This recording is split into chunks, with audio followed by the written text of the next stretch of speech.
Hello, I'm Faye. I'm sitting here on May 1st, really short notice, having realised that Springathon starts today. It runs from May 1st to 14th and is a 2-week readathon dedicated to reading nature non-fiction, mainly. I did it last year. It's great fun. It's a genre that I still feel like I'm new to, but you know, I'm trying to channel the vibes to get my living room to look a little bit nicer, and thought I would tell you what the 4 paired prompts for the readathon are. I'd link the 5 hosts down below and give you a chance to really quickly, just like me, jump in on this really lovely readathon by giving you 3 books that you might enjoy reading and the 3 books that I'm hoping to read in the next 2 weeks. So the first 3 that I would like to recommend are Lab Girl by Hope Jahren, which I read during last Springathon and absolutely loved. Hope Jahren is now my absolute dreamboat.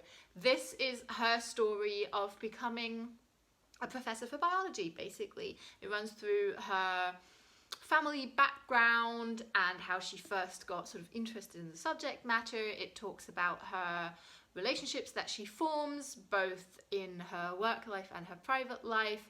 Very much focused on her career though, which I really appreciated. Loved this, loved the style. Also, it's just written so excellently, which I think is just a common theme in non-fiction on the whole.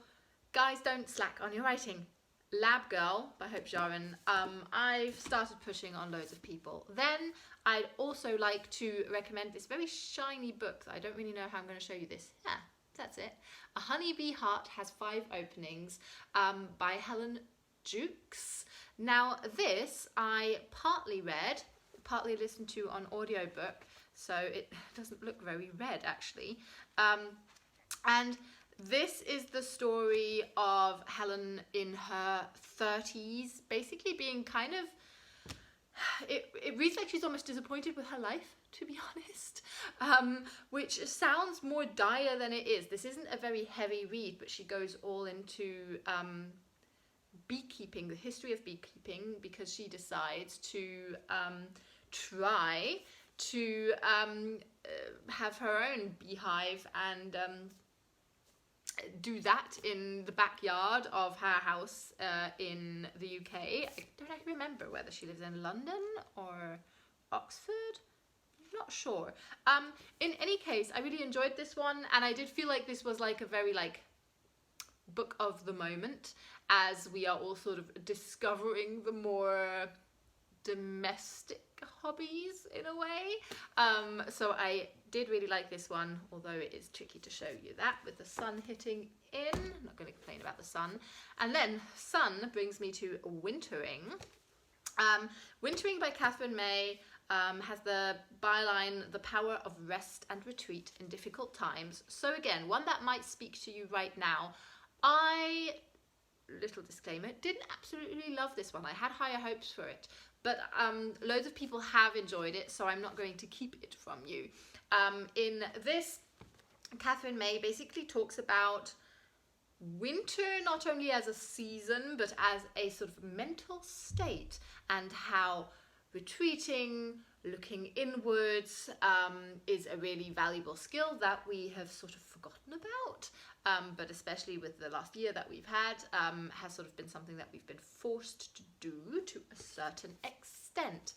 Now, these 3 books you could try to fit with this year's prompts. There you go. We have the prompts, I'm just reading it off: Migration and Home as a pairing, Bloom and Decay as a pairing, Forage and Hibernate, and Buzz and Stillness. So yeah, the one on beekeeping would be a good one for Buzz, for instance. I'm not neatly matching up to the prompts. The main goal of the readathon is always to read some nature writing non-fiction. There you go, got that one out. And I have 3 books. One is ReWild by Nick, what's his surname? I'll have to look it up. ReWild by Nick Baker. There you go. I have that as a digital copy, so I want to read that. That, I believe, I haven't started it yet, is all about how we sort of lost track and connection with our natural environment, and how it is down to every single one of us to make that connection again. So I'm guessing there will be sort of some tips perhaps. And then I have two books here. Both I've been meaning to read for quite a long time. Both have been highly recommended. The first is The Salt Path by Raynor Winn, which I believe tells the story of her and her husband, I think, travelling through the UK along the coast after getting a very scary medical diagnosis, I think. And the second one, there's a sequel to this, which is unusual, it's not fiction, has come out recently. So this one I have on loan from my madre, and she said she thought it was really great. She did think maybe it was a bit too sad for me, a bit too heavy, but I don't know, I won't shy away from that. So I want to read that, and I would very much like to read Braiding Sweetgrass by, again, a shiny cover. I'm sitting here in the window. Braiding Sweetgrass by Robin Wall Kimmerer. Now this, I believe, sort of marries both her expertise as a botanist with the sort of handed down knowledge of her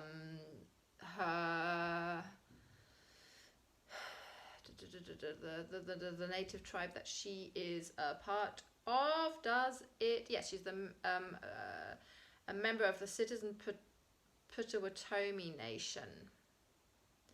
I'm expecting this to be a bit of a dense read somehow, but maybe I'm just supposing that because the sort of the binding is really compact and it does almost have 400 pages. I don't know, somehow this feels really hefty. So those are my reading plans. I'm not going to make more plans because I've been enjoying mixing my genres a bit more heavily, so I want to leave some space to maybe also just, you know, dip into a science fiction novel or a romance read. So those are the 3 books that I'm hoping to read and 3 books that I recommend you check out. Yeah, happy Springathon to you all, and see you very soon. Bye guys.